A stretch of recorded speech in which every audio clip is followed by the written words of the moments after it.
Hello, everyone. Welcome to Seek, Go, Create. This is the podcast, YouTube channel, wherever you consume us on. This is the place where we talk about redefining success. We do that in leadership, in business, ministry, many ways. We just kind of mash all those together. And today we're going to have fun with that. We're going to be talking about, there's a word we're going to use a good bit today called potential. I'll get to the guest in just a moment, but before I do, I just want to remind everyone, depending on when you're listening in, the host here, Tim Winders, coming from the passenger seat of the RV, has just released or is in the process of releasing, depending on when you listen in, my debut novel, which is called Coach, A Story of Success Redefined. So if you have not checked that out, please go to seekgocreate.com/book, and you could either get chapter 1 as a download or find out all about where you can get the book. So make sure you do that. I have had fun doing it. I'm excited about it, a little bit nervous. Haven't ever done a novel, but please go check it out. I'd appreciate it and love to get some feedback from you. Today, gosh, let's just jump in here.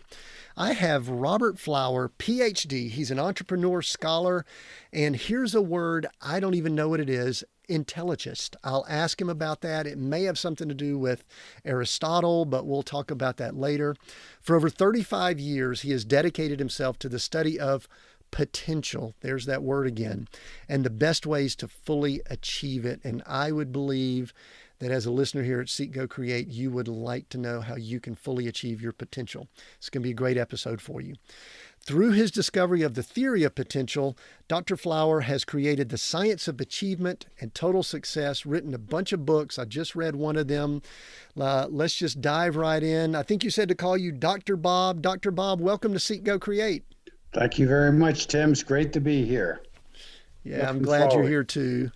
Yeah. We're going to have fun here. You're up in the snow. I'm in the sun. That's just kind of the way it is this time of year. I like to ask this first. You know, you and I are just out and about at a conference, on a plane or something like that. And you told me to call you Dr. Bob. So I'm going to call you Dr. Bob. Dr. Bob, we meet. You say, hey, I'm, Dr. Flower, Dr. Bob. And my typical question I like to ask people is, what do you do? So if I ask you that question, what do you do? What do you typically tell people? Well, I'm a scientist. I'm a philosopher, teacher, and I do anything and everything to develop potential.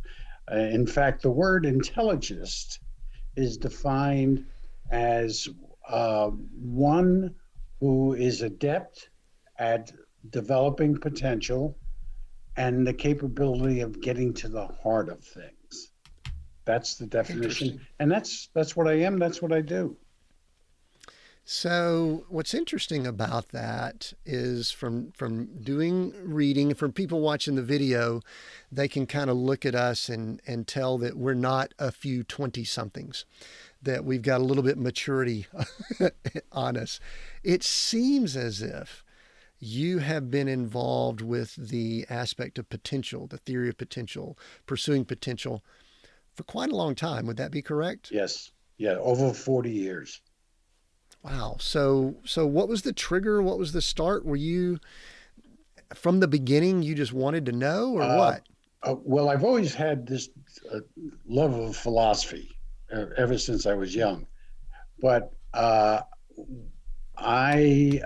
had a number of mystical events in my life.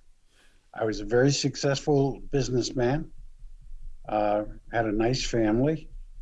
But I wasn't satisfied with the way things were going, and I felt that there was a great deal more to life than what I had been pursuing and experiencing. And one day I just had an awakening.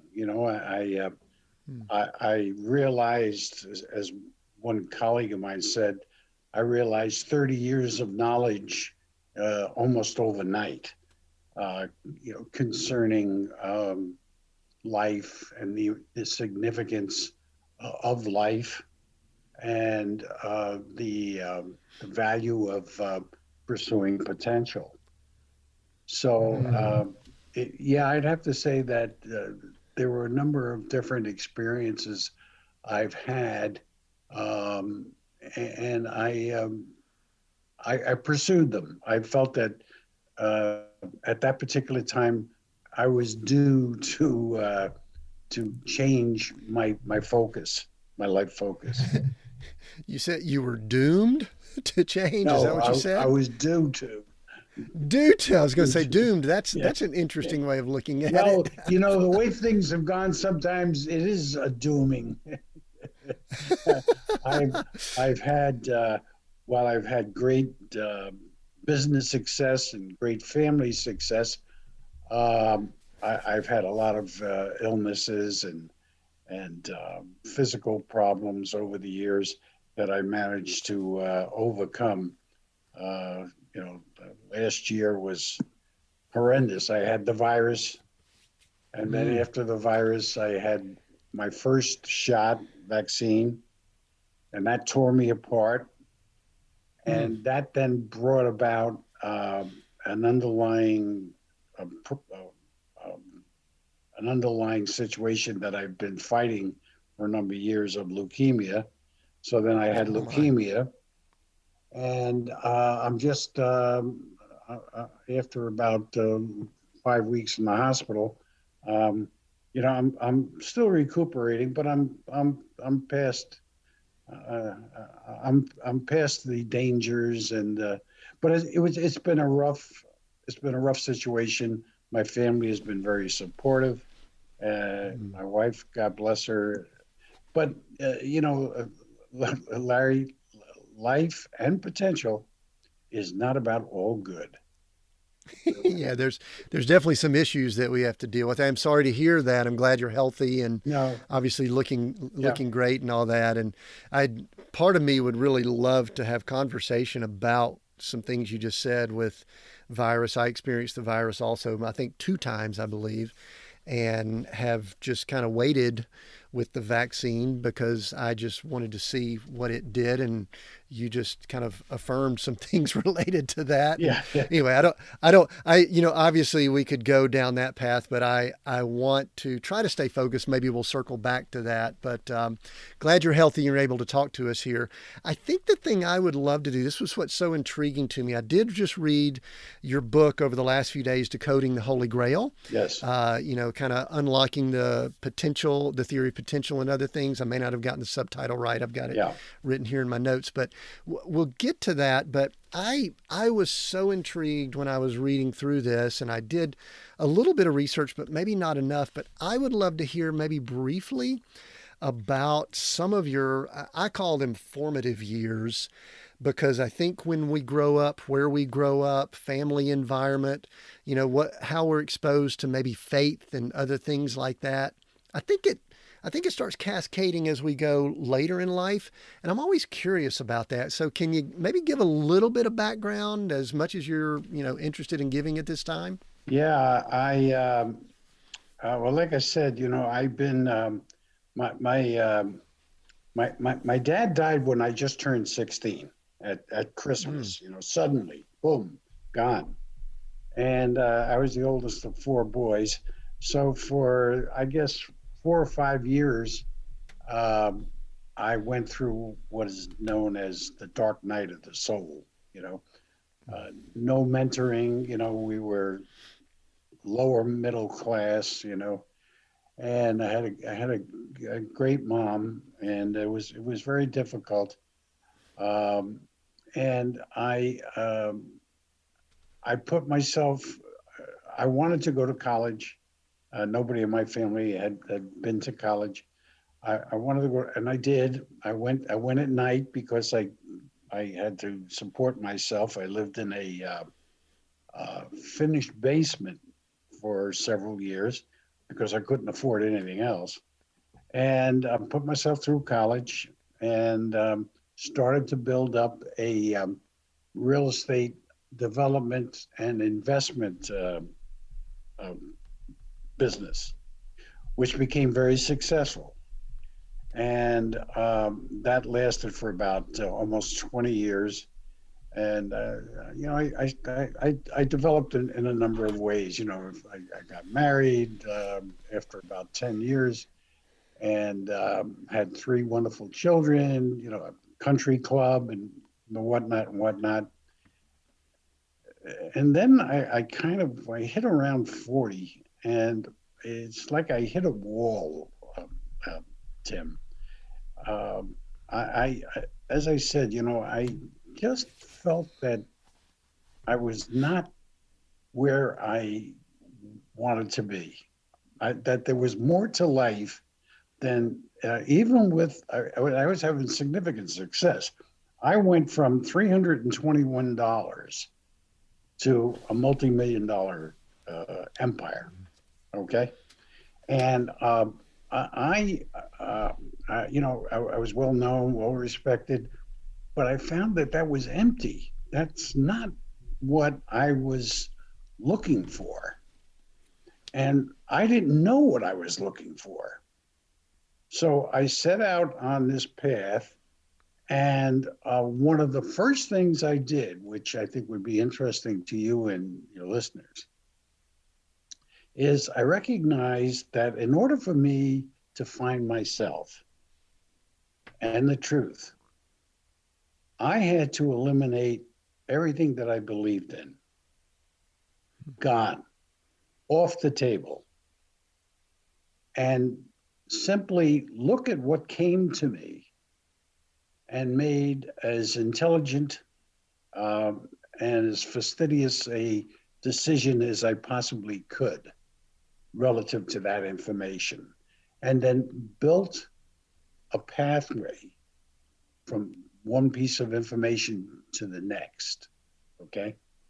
Along that path, I in the early 80s, when this was first occurring, and I had several mystical events, I met a wonderful gentleman, a world-class geneticist, um, uh, an expert in the sesame seed.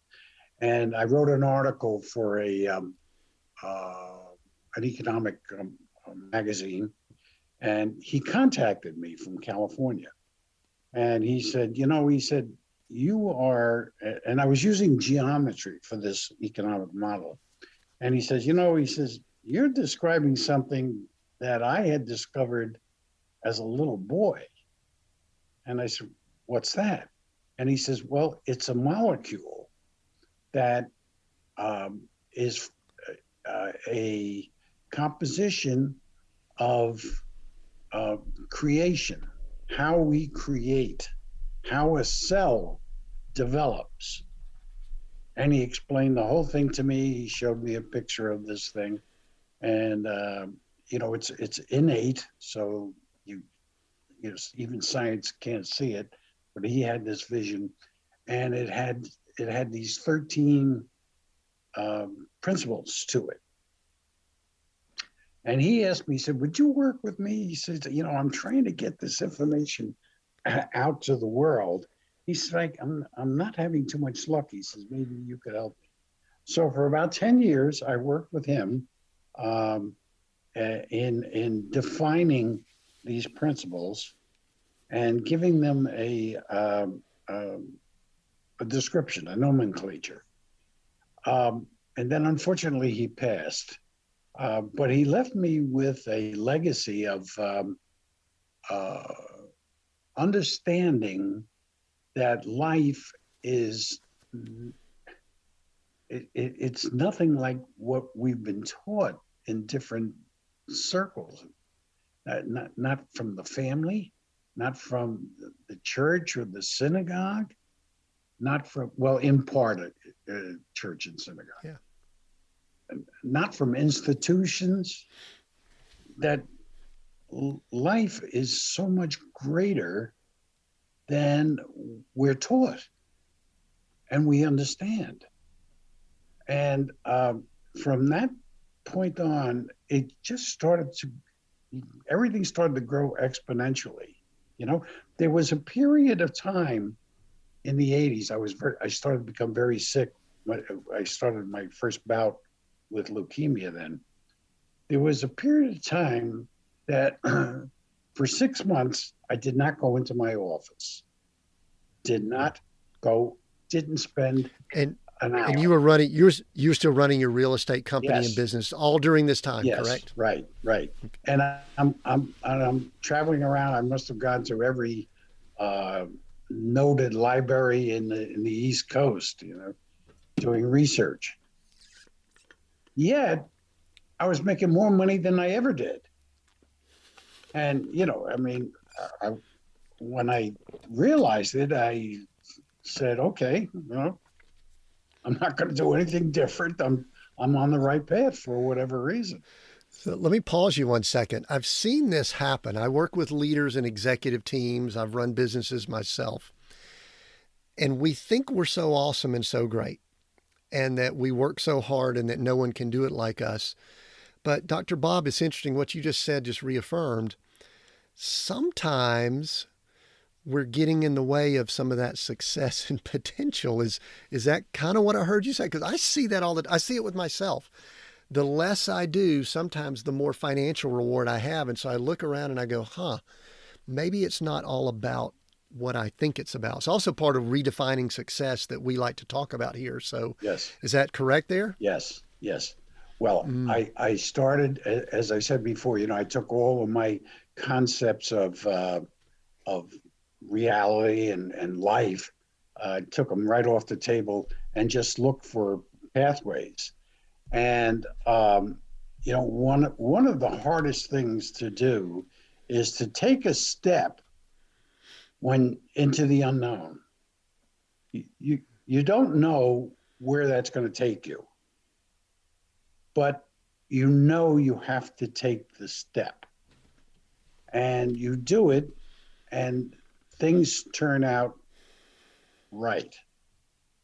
Sometimes things don't turn out right that you think, but they eventually turn out right. Okay. So that was what was going on at the time.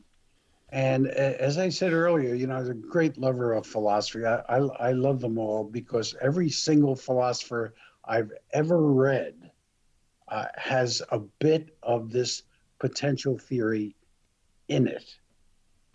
Okay. Some have more, some have less. But I read I read a passage from Aristotle and Plato, and they both were different, but they coincided in the sense that Aristotle was a big believer in potential. What I recognized was that potential is actually an energy, and it's an energy that is innate.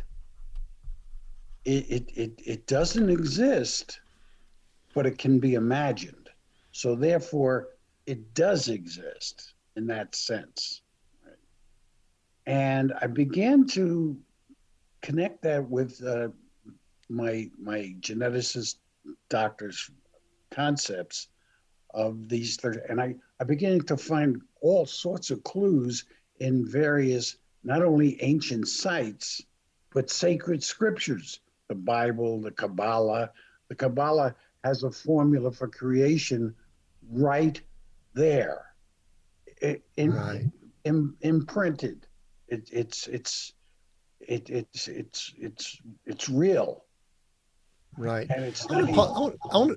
I want to pause you one second because I do want to go down that path, but there's one item I wanted to ask about, maybe to go back to Sure. your origin story. When you were growing up, we started kind of at 16 years old, and there was you mentioned a dark a dark time. I think where my guess is you probably questioned a ton of stuff when you lost your dad at 16. Can you tell me? I mean, we don't shy away here. I mean, my background, I'm a follower of Christ, Christian, and we believe in ministry and all that. But I'd love to know a little bit about your faith, if there was any, growing up, leading up to that when you were 16, and then it sounds like from 16 to 40, you were doing extremely well in business. Can you share that? What would you call yourself when you were growing up? Just whatever. I don't, you know what I mean? Theologically, in a theological sense, Tim? Yeah, Yeah, yeah. What I mean, I know we put labels, and I hate that at times in yeah, our culture. We put labels on things, but just to give me, because I want to give you this, I want to be really transparent with you. When I was reading through your book, there were times I'm going, "Wow, this guy and I have some opposing views," and then I would go, "No, we don't," and then I would say, "Wait, we might," and then I would read, "You've got more scripture in your book than a lot of pastors' books I've read yeah. from the Bible that is a foundational for me." So tell me just a little bit about that so I can kind of get a paradigm as Yeah. we move forward. My grammar school, high school, college, and some of my graduate work was all done in a Catholic environment. Okay. I knew you were going to say that. I said, Uh, he's going to say Catholic. yeah, but when this occurred, when I started my venture, uh, as I said, I put everything off the table, right? Yeah. Religion, everything went just. Well, I couldn't allow it in my life because I realized that once you have an advocacy, your focus is automatically drawn to that consciously and subconsciously. Okay. Right. So it was necessary for me to do that. The things that I felt strongly about became not beliefs, they became perceptions. And the difference to me is that beliefs are solid, perceptions are changeable. Yeah. So I to this day, I live a life of perception. Okay. Right. Right. Good. And it's helped me. It's helped me stay flexible. It's helped me to see myself as I really am. And it's also helped me to accept myself as I really am. Okay. Um, I And recognize. other people, I'm guessing that actually helps acceptance of other people too, correct? Oh yeah. Oh yeah. Whoa. Absolutely. Everybody is my messenger. People Mm, who don't like me, people who scorn me or what have you, that's okay. They're my messengers. They're telling me something that I need to know. So mm. I'm not looking at them as you dirty son of a so and so. No. Hey, thanks for the message and get out of my way. I got things to do. But it, it, becoming um, becoming a advocate of potential was the one great move, mental move that I made that changed everything for me to a much higher degree. I was then able, and I am now able to reach a higher level of thinking, of achieving, um, of accomplishment because of the fact that I recognize these principles and I use these principles. I've developed programs to assess people and analyze people by virtue of these principles. And of Right. course, I saw that on your website. So one thing that's fascinating, I don't want to leave this before we kind of go into potential and discuss some things in the book and really kind of unpack a lot that you're talking about. And so that you know, I'm an engineer by training. I went to Georgia Tech. I beautiful. studied some philosophy and all while I was there. I had very little spiritual foundation until later in life, where I became a follower of Christ and the Bible became a kind of a foundation of my faith. However, I'm a guy that asks a lot of questions. There's some people that get in this arena that I'm in that have way too much dogma and they need to be a little more questioning of things. Yeah. And I know that there's some of my listeners right now that are going, whoa, whoa, whoa, Tim, where are you taking us? No, people need to be open to asking some questions. When you hit 40, and this is where I want to go with this, you would have been successful by any definition that the world system, culture, etc., calls success. Yes. But yet, you mentioned that there was some type of a void. See, to me, many times that means it's spiritual or potential. We can insert some different words here. So I do want to highlight how much you um, are indicative of what this podcast is all about, which is redefining what success is. I mean, that is our tagline, redefining success, because there may be people that go, why would you change anything, Dr. Bob? You were successful in real estate, had money, probably traveled, blah, blah, blah, blah, blah. But that's not what it's all about. No, And no. so I love Success. the fact that you said no. Oh, And now you've said you even more potential. You've even better than when and the money keeps coming, right? yeah. Well, success is achieving greater potential Mm, physically, mentally, emotionally, and spiritually. You yes. have to be able to accomplish success on all four levels in order, in potential theory, to be, quote, successful. And I have a number of friends of mine who are financially and socially very, very successful, very successful, with empty lives, haven't got a clue. And they will tell you in private, you know, I don't know what you're doing, but I know I should be doing it, and but I'm not, and that's the way I am, and that that's the way things are. Well, that's not the way things are. It's never the way things are. Not a day before you die are things the way they are. Okay? So, what I'm trying to do now is to educate people to new ideas of God and creation. Okay? Because I realize that scientifically, the Bible, for instance, there's a number of things in the Bible that have shown me that I'm on the right track and that there is a science to potential. There is a science uh, um, to living your life by virtue of developing greater potential in any number of areas.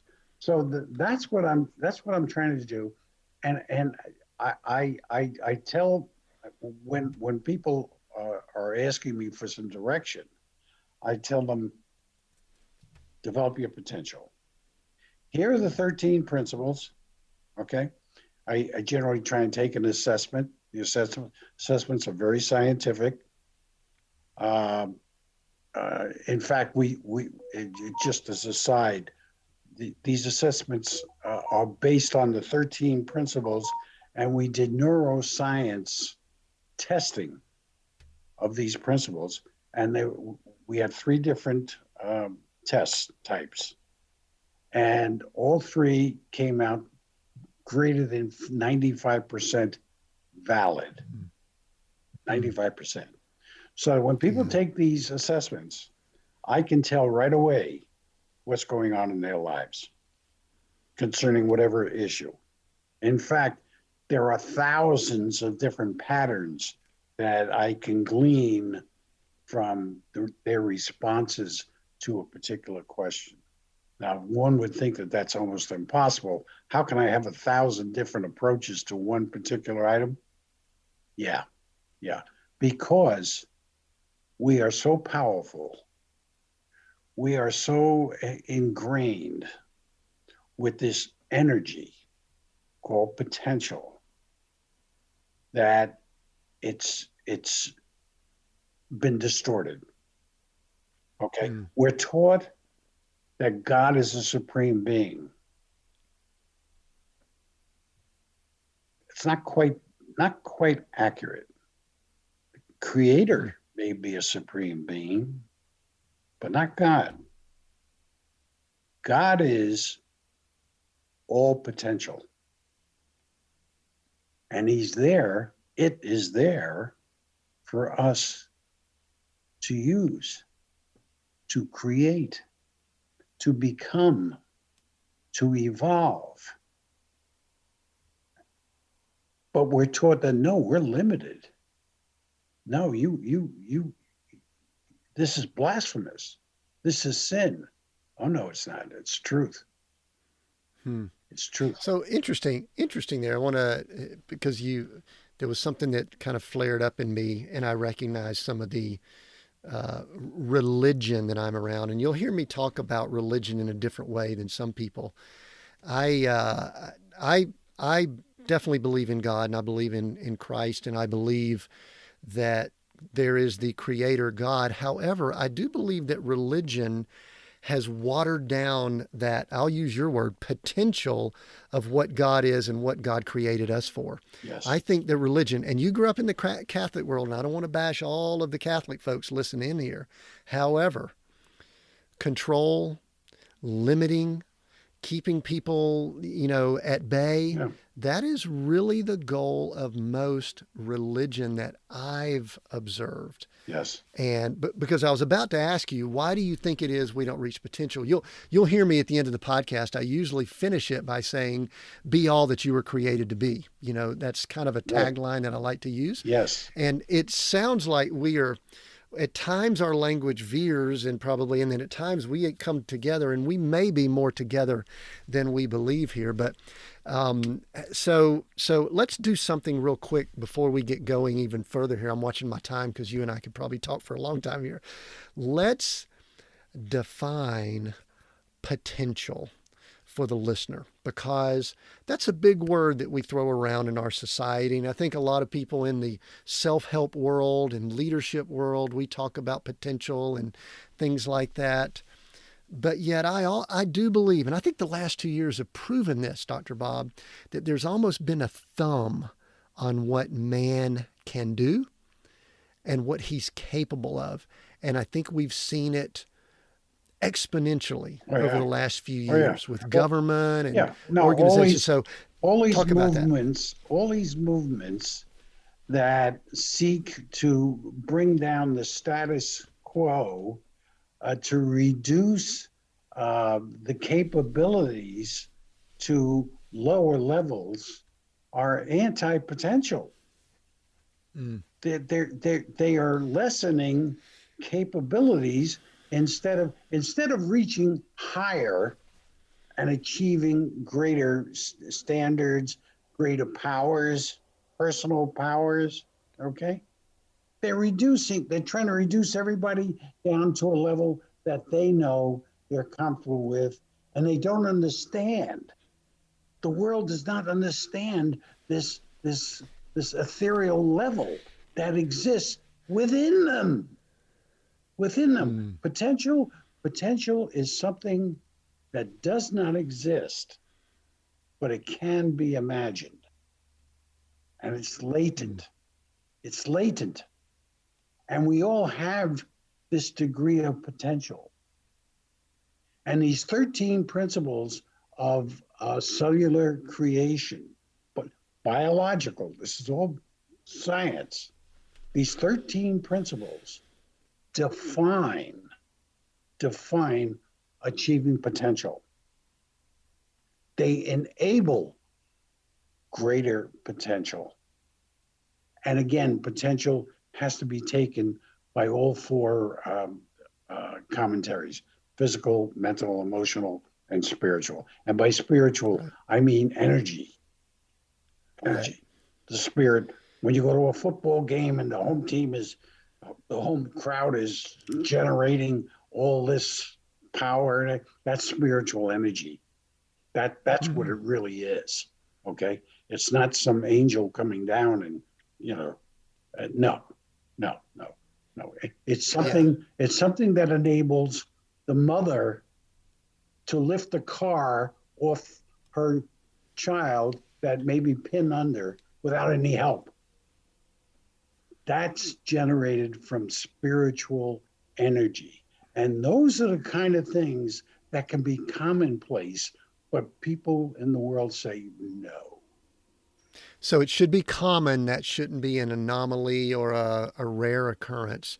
So, so after stating all that and defining it, and I know we don't have enough time to go into all of this, how does someone move in a direction? Because I'm not sure that I'm willing, maybe you can disagree with me here, to say that I'm ever going to reach 100, or how we joke, 110% of my potential while I'm walking this earth, but my desire is to get as close to that as I can. How do we do that? Yeah. Well, that to me, I consider that the secret to life. Yes, Ah, you're right. You will never achieve. No one will ever achieve 100%. No, mm-hmm. it's the pursuit. It's the pathway that's the most important thing in life.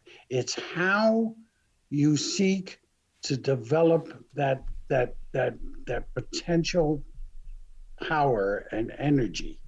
How do you do it? What are your characteristics? What are your qualities? And do you do it on the basis of all four areas that we talked about? Okay, so it's like um, I related to an airliner that's flying across the country from New York to LA. And it's a 3 hour and 20-minute flight, say, and they do it in 3 hours and 20 minutes, but it's not a straight line. It's the gyroscope kicks in because you're going a little too far south, and then you're on track. And then the gyroscope kicks in when you're going a little too far to the left and keeps track. And pretty soon you're there on time. And it's a relatively straight line, but it's never a straight line, right? The way in which we use, I'll call it God's power, that's within us, right, is critical to achieving a full life. Okay, you cannot give up. You cannot look down. Only to learn. To do that, you must continuously seek to achieve. And the easiest way to do that, Larry, Tim, is to look at one of the principles, 13 principles, is feedback. Okay, what is it that people are telling you about you or about your path? And many times you're going to see things that you don't like. But you know what? That's something inside of you, not them. You don't like it because it's inside of you. So learn by it. Be cognizant of it. And then Right. use it. I love what you said just a few minutes ago, because I have long said one of the foundational principles of success, as I've interacted and worked with people, definitely not to the scientific level that you have, is you brought up the aspect of God, and to me, maybe this is one of the things that we all go through, is to understand our place here. And I think that many people have this thought that they poof just magically appeared versus there was some type of creation. And we don't even have to get into the details of what that looks like, but and what you brought up is, for me, this was significant for my journey, was understanding that there is a God and it's not me, but I could tap into and have relationship with and think, whatever language we want to use, with that creation, that power, that God. And so when you were saying that earlier, I was sitting here thinking that the awareness of that to me is foundational. And I'm guessing that's within the principles, or at least it's foundational for your principles. And so I did want to mention that, but you brought up something that I love. This is my engineering mind going, ooh, okay, we just went from like big picture to very practical, and that is one of the 13 principles was feedback. And I'm not really sure that in the book I just read that I don't know that you listed out all the principles there. I think it was more general. So I would love, in the time we've got here, let's talk about a few of these principles that are practical. We have listening in business owners, leaders, some people that are even in ministry and other things like that. So let's give a few practical, and then if we don't have time, which we won't, we'll send them to your site to get more info and Right. things like that. Is that okay? Sure. Sure. Sure. So let's fire away. So we got feedback, which is great. I'm a coach, so I consider myself one that helps people get feedback, and I need to get it too. What else do we want to look at with those Well, principles? the 13 break down into 3 groups, and I call them the all-encompassing groups.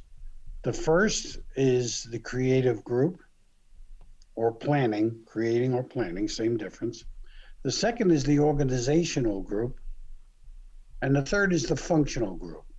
And the functional group are, there's only 4. And that's the physical, mental, emotional, and spiritual that we mentioned. There's no other way to function in life. That's it. No, forget it. That you don't go, whatever you do, it's going to fall into one or a combination of those 4. Okay. I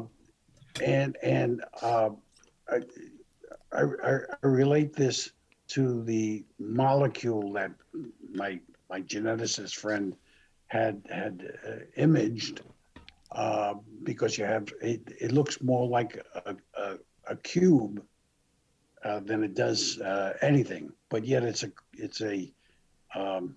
best described as a cube octahedra.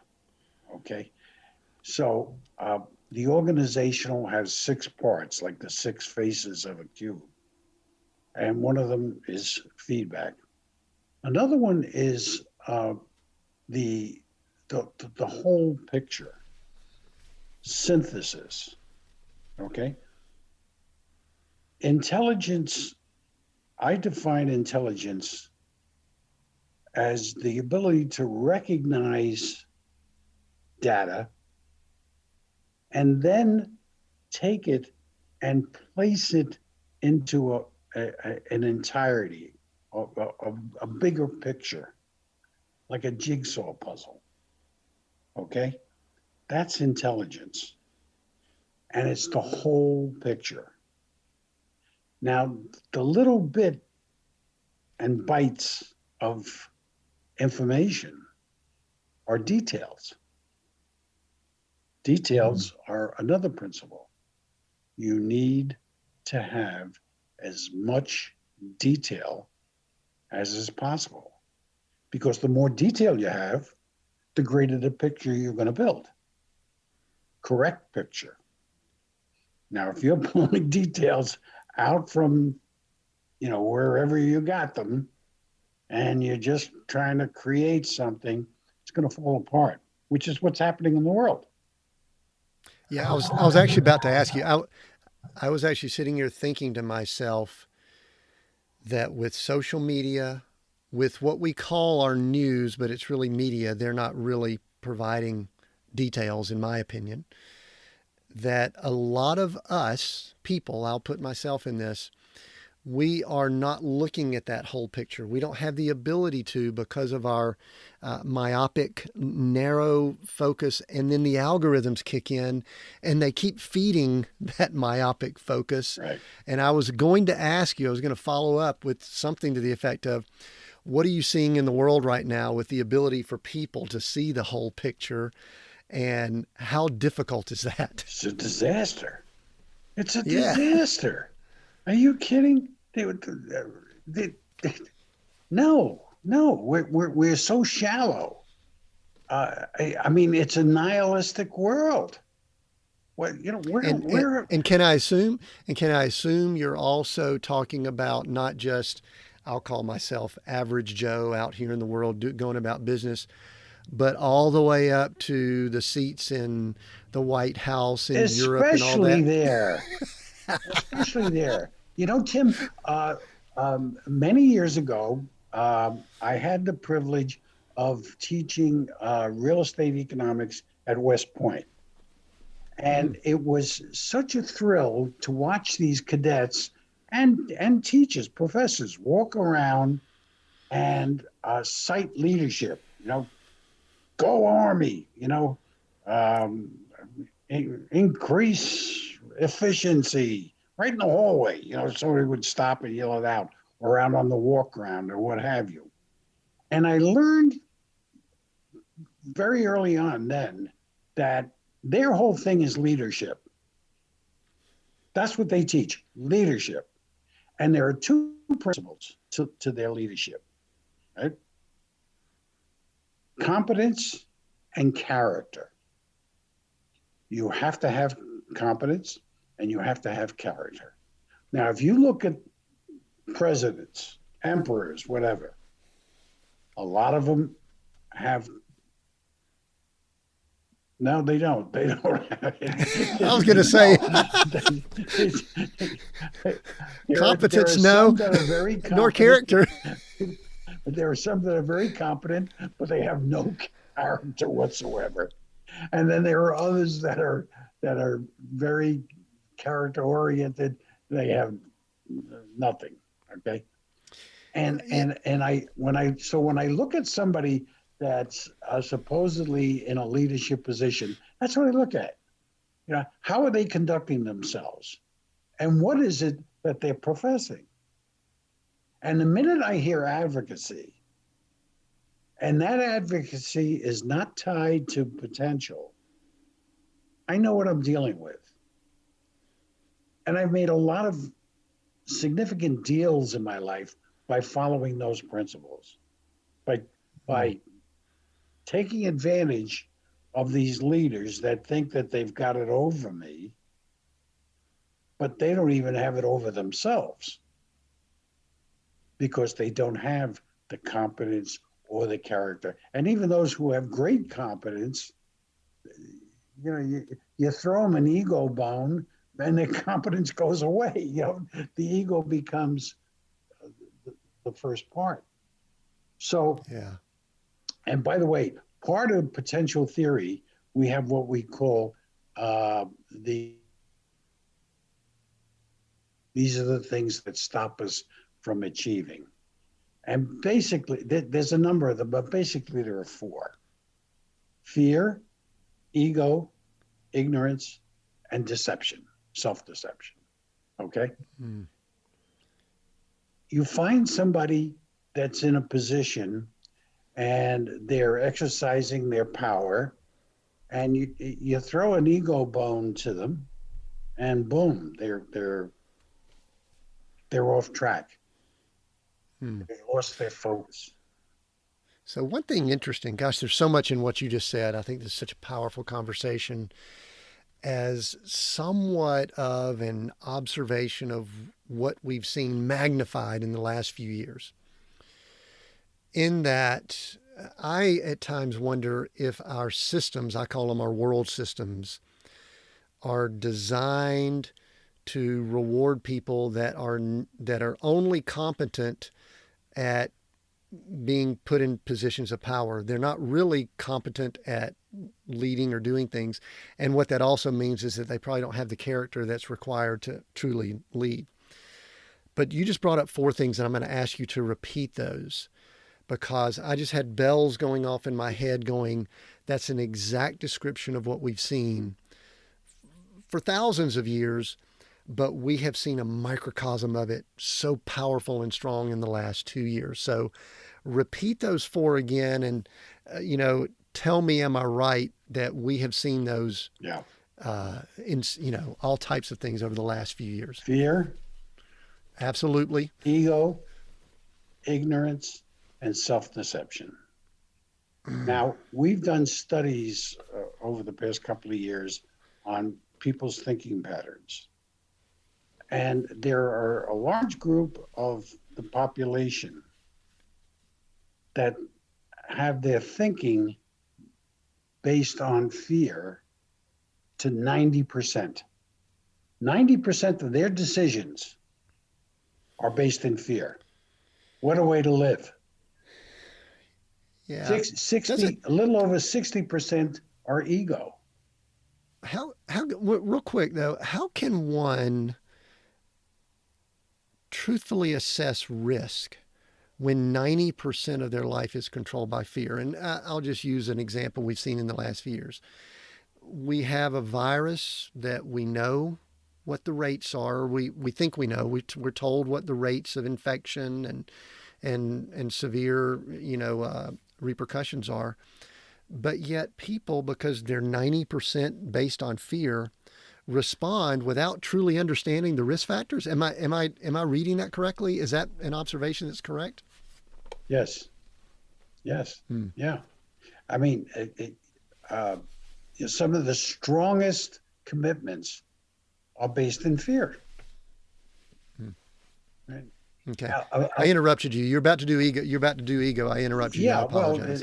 ego, like I said, about 60% of decisions are based on ego. 81 or 82% are based on ignorance.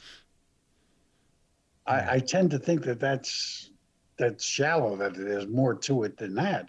But even so, 80, 81%, 82%, people make decisions based on ignorance. And they call themselves intelligent. These are the smart people that are doing that. Yes, yeah, yeah.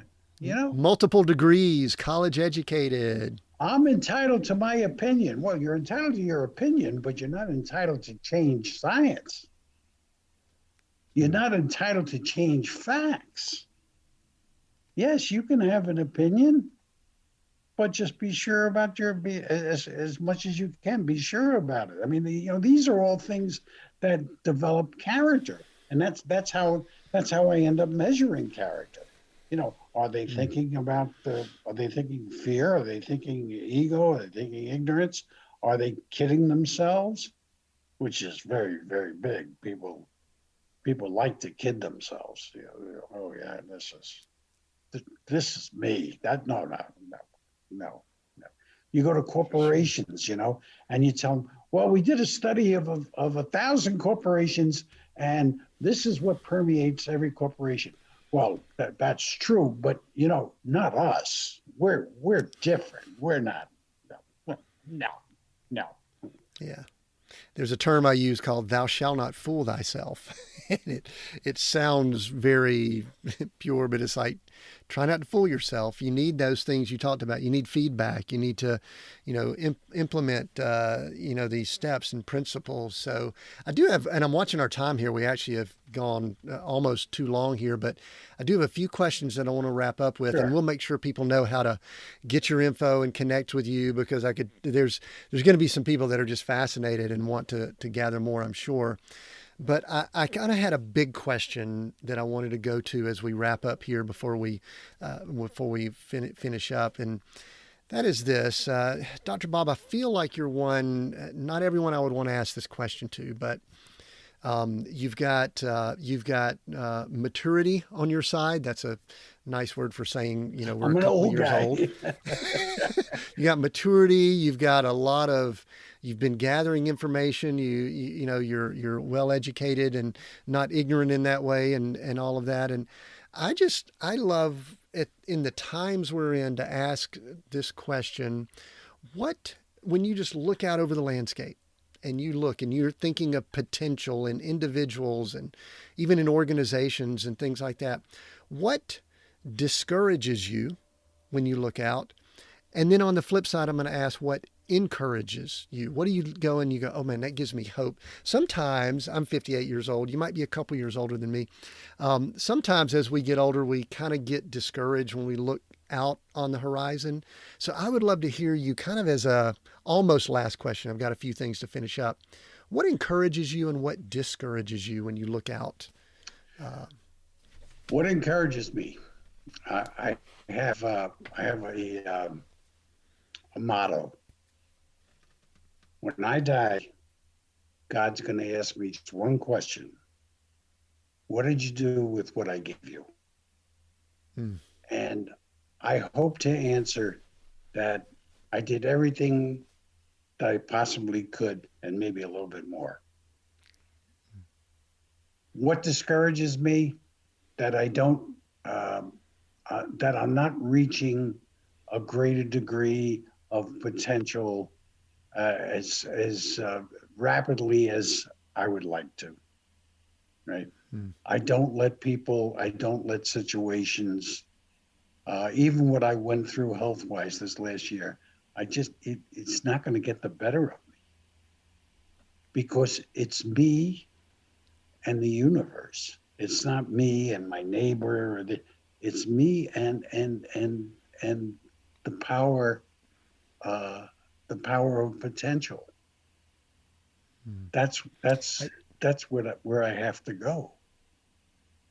it it should give some of us a little bit of comfort to know that there's grace there for us to move towards our potential, but know that the guy that's written about potential and is still aspiring for more. That actually gives me a little bit of warmth instead of like thinking that there are people out there that have totally achieved. That's part of what we believe redefining success is. That is just basically saying, what does it mean, and not what everybody else Yes. says it is, but what is it for us. Dr. Bob, I have, I know you've got so many resources and all. If someone wants to connect with you, where do you want to send them? We'll include it in the notes, but just give us verbally, where do you want them to go to find you, to get information, to find Okay. out more? You've got books, you've got a lot of books and things Yeah. like that. Yeah. Yeah. We have 10 books. Um, there's two websites. The first is naturalthinking.org, and that's where the assessments are. If people want to take Hmm. assessments or read about some history there of our movement. Um, and the second is drbobflower.com, Dr. Bob Flower, Flower.com. Both of those websites, Dr. Bob Flower uh, has a lot to do with papers that I've done over the years, science papers and theories that I've worked on and conjecture and things that we've talked about today.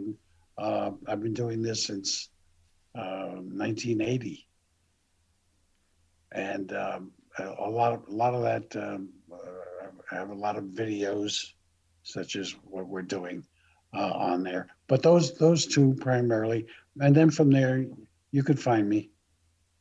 Yeah, I actually spent some time at that website, Dr. Bob Flower, and there's a lot of great information there. So we'll include all that in the notes.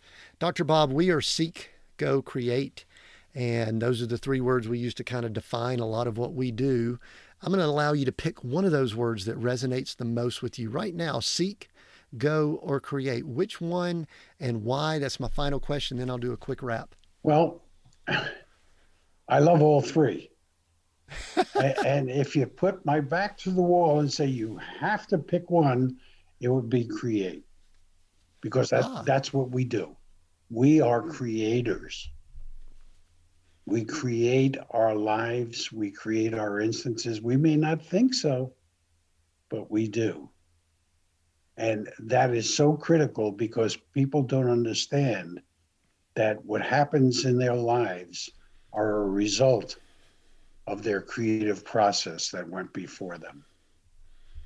So creating is it's almost a nebulous process because, and I'm going to blow you away with this one. There are 57 references in the Bible addressing predetermination. So, what happens to free will?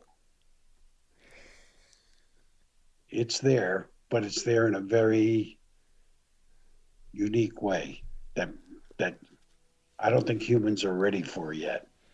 But they're both there. I hope people have listened to the end because that is a big bombshell that you dropped down. It's right there at the end. So thank you. Thank you for doing that. Dr. Bob Flower, it's been a joy.